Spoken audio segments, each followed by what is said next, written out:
வணக்கம். நான் உங்கள் PKK in life designs with PKK. ஒவ்வொரு நாளும் ஒவ்வொரு இனிய செய்தியோடு உங்களை காண்பதில் மிக்க மகிழ்ச்சி. இன்று ஒரு செய்தியோடு உங்களை பார்க்க வந்திருக்கிறேன். யாரோ சொன்னாங்க, அம்மா நகை பற்றி போடலை, உங்கள் கதையை சொல்லலை, ரெண்டுமே செய்கிறேன். ஒரு ஒர்க் பண்ணிகிட்ருக்கேன், அது முடிய மாட்டேங்குது. போன மாதம் முடிய வேண்டிய வேலை இது வரைக்கும் எடுத்துகிட்ருக்கு. தினம் நானும் அஃபர்மேஷன் எழுதுகிறேன், ப்ரேயர் பண்ணிகிட்ருக்கேன். அது நடந்துக்கிட்டே இருக்குது. அது முடிஞ்ச நான் மன தெளிவு வரைக்கும் கொஞ்சம் ஃப்ரீ ஆகிடுவேன். உங்களுக்காக இந்த நவராத்திரி தினத்தில் இந்த மாலை காமிக்கிறேன். ஓகே, என்ன பண்ணுவேன்னா, கையில் ஏதாவது ஒரு 5000 6000 இருந்ததுன்னா 1/2 கிராம் காசு வாங்கிடுவேன். நான் 1/2 கிராம் காசு வாங்கிட்டு பவழமணி வச்சுருப்பேன். கொஞ்சம் எல்லா மணியும் வச்சுருப்பேன் நான் கையில்.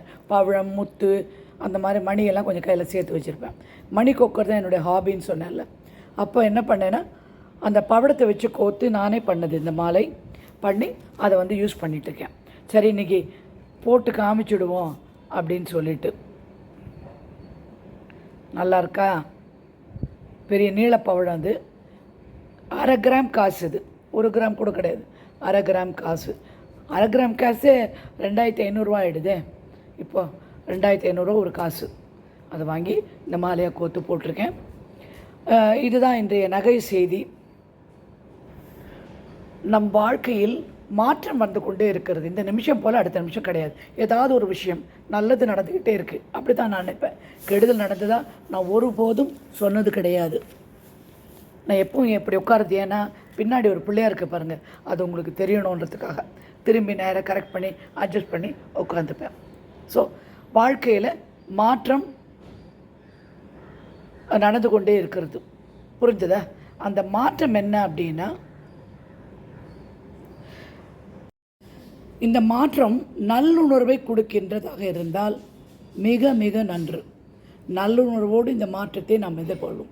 மிகுந்த செல்வம், வேண்டிய விஷயங்கள், நாம் ஆசைப்பட்ட விஷயம், இதெல்லாம் வரும். ஒவ்வொருத்தரும் மூச்சை வெளியில் விடும்போது, உள்ளே இழுக்கும் போதும் காந்தம் போல் நாம் நல் விஷயங்களை உள்ளே இழுத்து கொண்டிருக்கிறோம். நமக்கு இந்த விஷயத்தில் நம் பக்தி, நம்பிக்கை, இவையெல்லாம் அரணாக இருந்து நம்மை பாதுகாக்கிறது.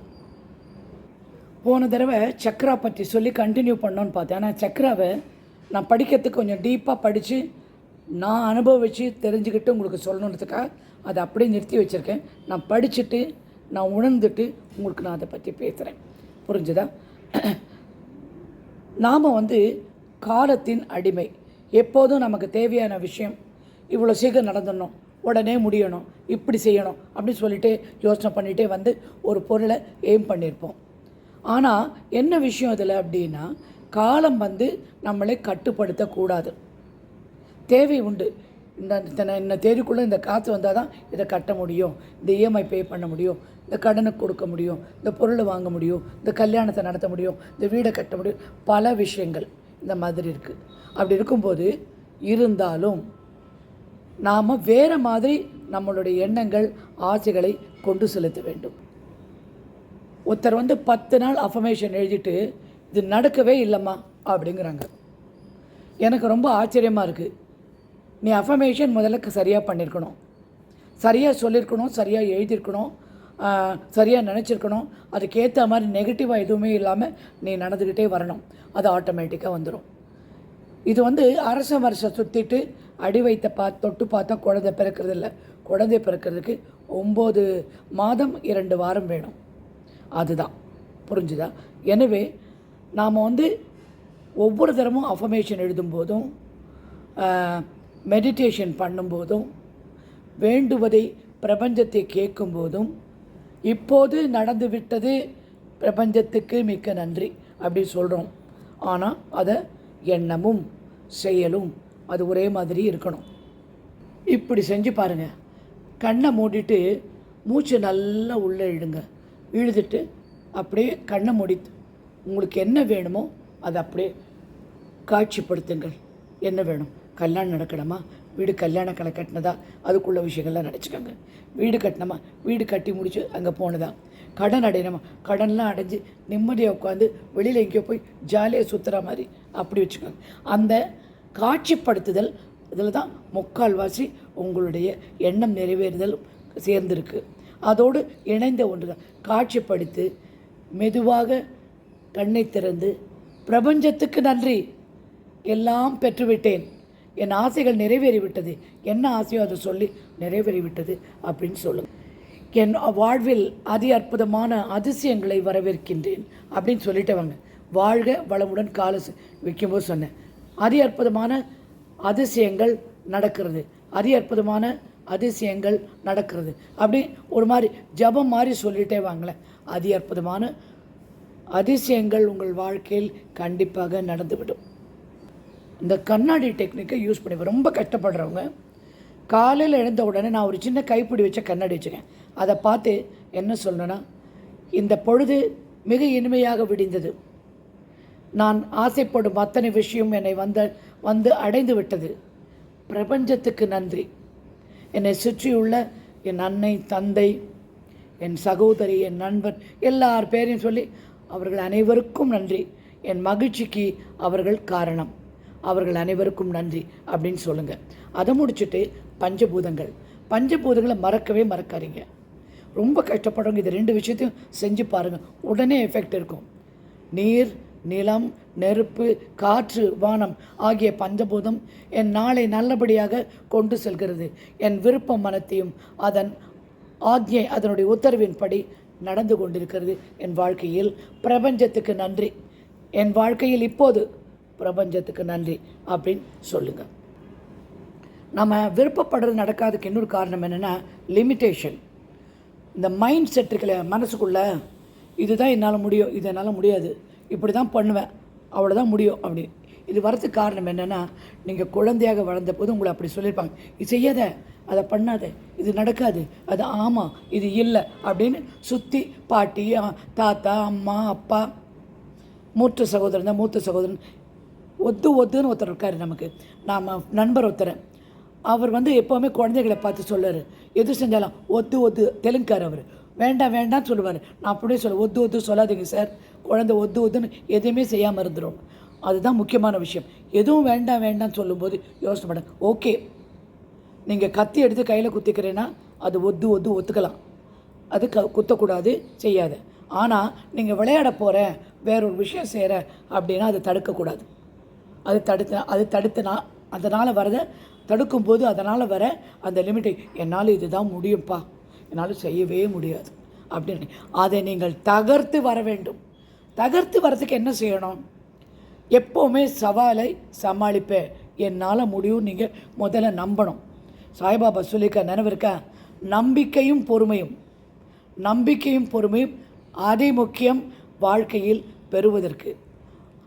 அதே மாதிரி நீங்கள் ஒரு விஷயத்தை செய்ய போகிறீங்கன்னா ஊரெல்லாம் தம்பட்டம் அடிக்காதீங்க, அப்படியே முடிகிற வரைக்கும் ரகசியமாக வச்சுட்டு முடிஞ்சப்புறம் சந்தோஷத்தை பகிர்ந்து கொள்ளுங்கள். சொல்லும்போது என்ன ஆகிடும்னா, இவங்களுடைய எண்ணம் அவங்களோட 2 ஐடியா எல்லாம் சொல்லுவாங்க. அப்போ என்ன ஆகிடும்னா, உங்களுடைய ஃபோக்கஸ், உங்களுடைய நோக்கு, உங்களுடைய தொலைநோக்கு அப்படியே கலைஞ்சு போயிடும், விஷயமும் நடக்காது. அவங்களுடைய அதிர்வலை உங்களுடைய எண்ணங்களும் உங்களுடைய வேலையும் கண்டிப்பாக தடுத்துடும்.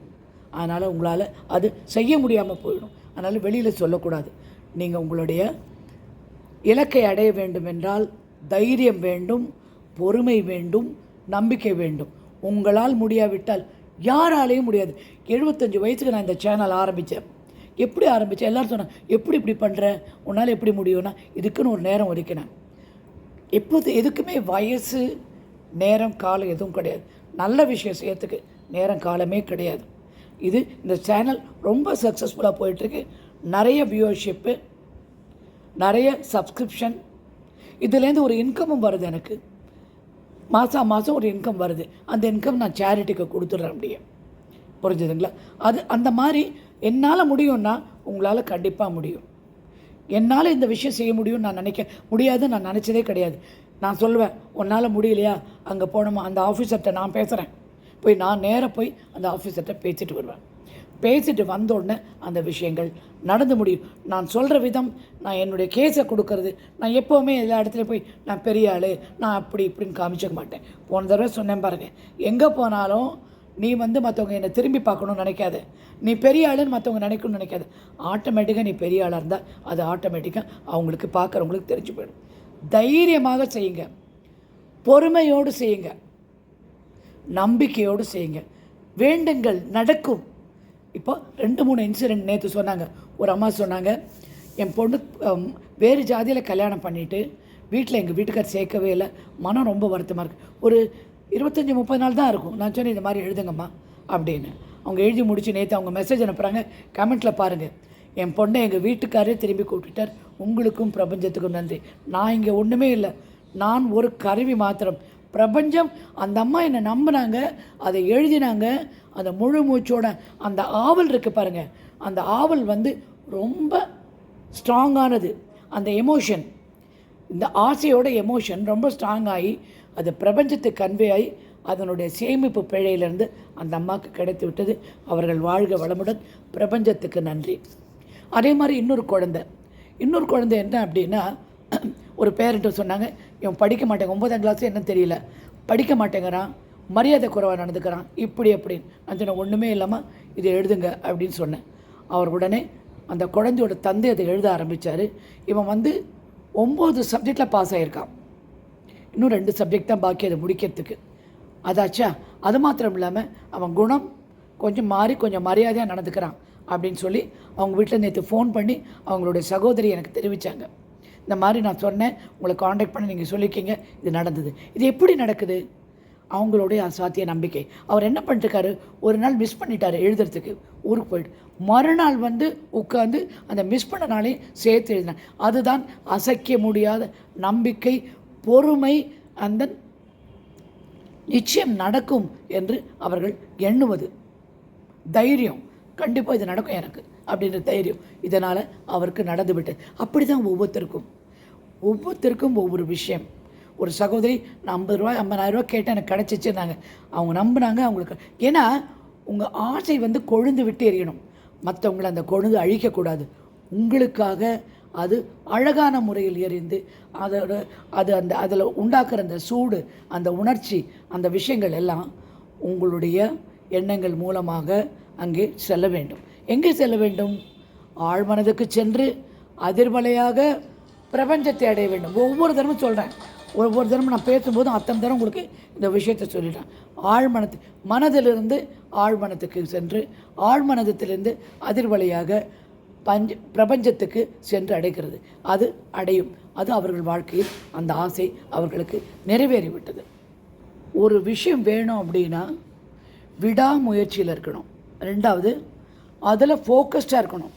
யாரோ சொன்னாங்க, பிரபஞ்சத்திட்ட வேண்டிக்கிட்டு நான் அடுத்தது என்ன பண்ணணும், வேண்டிட்டு நான் சொன்னேன், வேண்டிட்டு விட்டுடுங்க, அது வேலை. திரும்பியும் அதே நாள் அதே நேரம் அது செய்யுங்க. ஆனால் பிரபஞ்சத்துக்கிட்ட ஒன்று வேண்டிட்டு எழுதிட்டு சொல்லால் எழுதிவிட்டு எண்ணங்களை மாற்ற வேறு நடக்குமோ நடக்காதோ, இப்படி ஆயிடுச்சுன்னா அப்படி நடந்துன்னா அப்படின்னு நீங்கள் நினைக்கக்கூடாது.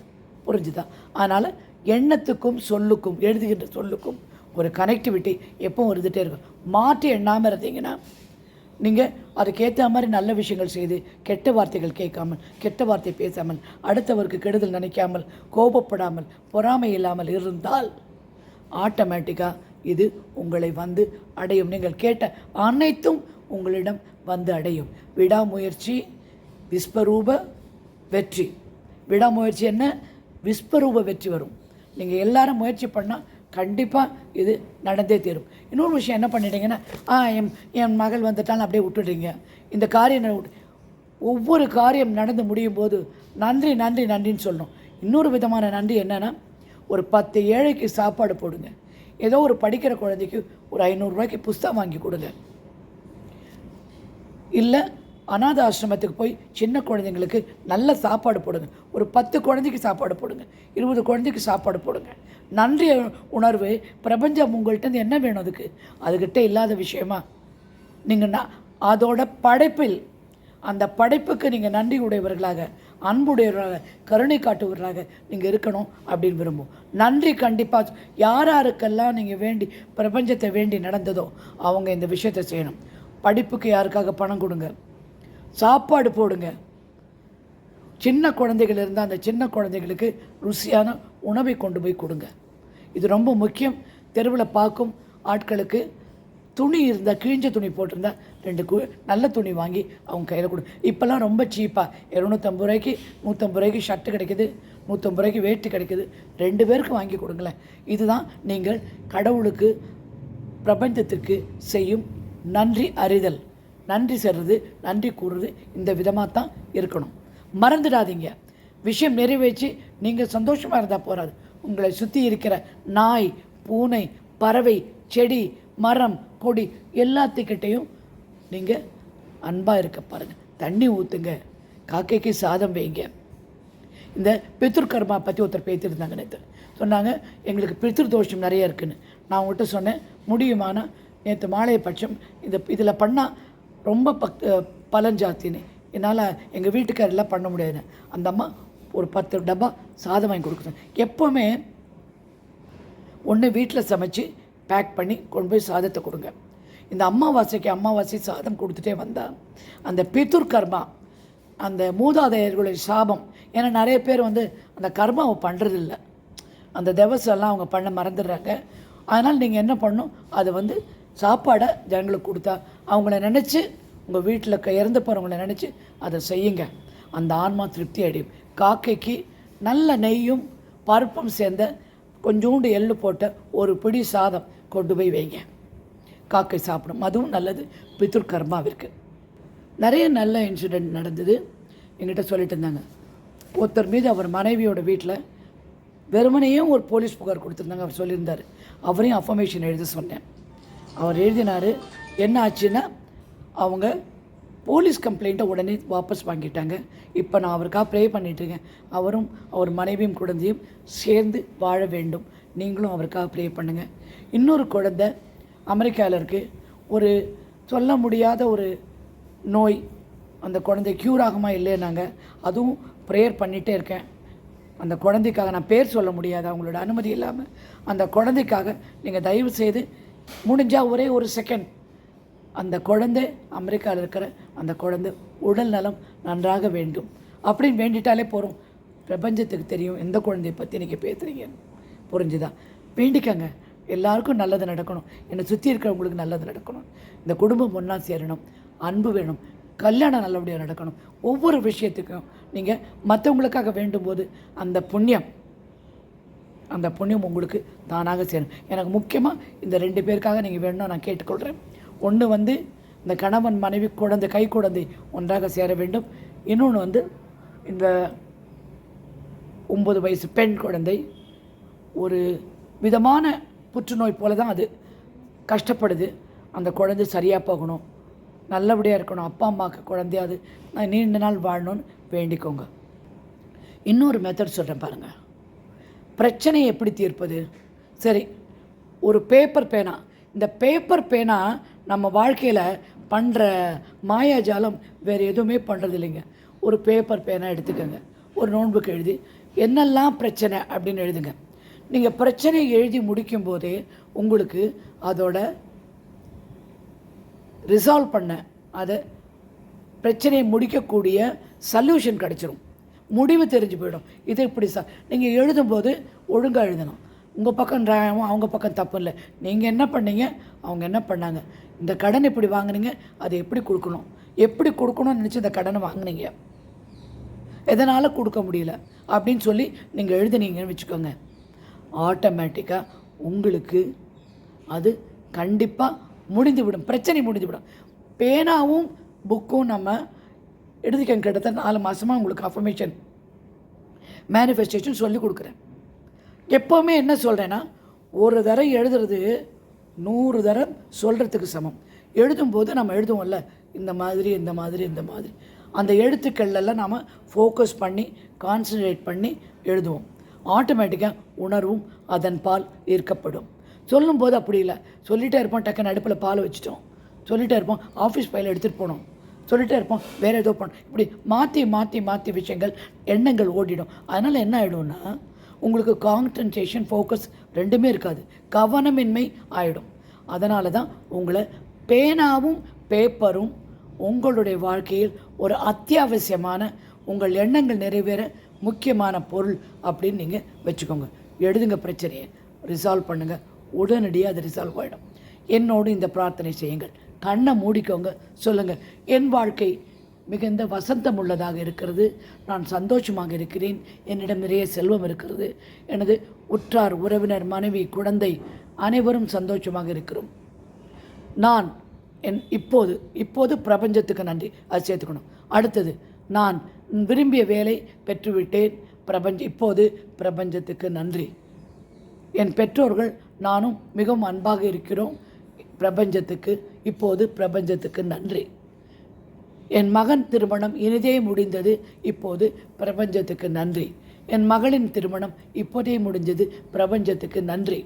எனக்கு கிடைக்காத சொத்து உடனடியாக எனக்கு கிடைக்க வேண்டிய சொத்து, கிடைக்காத சொத்துன்னு சொல்லாதீங்க, எனக்கு கிடைக்க வேண்டிய சொத்து உடனடியாக எனக்கு கிடைத்து விட்டது. பிரபஞ்சத்துக்கு நன்றி. இப்படியே சொல்லிவாங்களேன். கண்ணை மூடி அவங்கவுங்களுக்கு தேவையான விஷயம் சும்மா ஒரு 11 தினம் சொல்லி பாருங்கள். இன்றைக்கி என்ன ஆகுதுன்னு பாருங்கள். அப்புறம் எழுத ஆரம்பிங்க. எழுத போல் ஒன்றுமே கிடையாது. சிறந்தது எழுத்தை போல சிறந்த எந்த விஷயமும் கிடையாது. அப்படி நீங்கள் உணருங்க.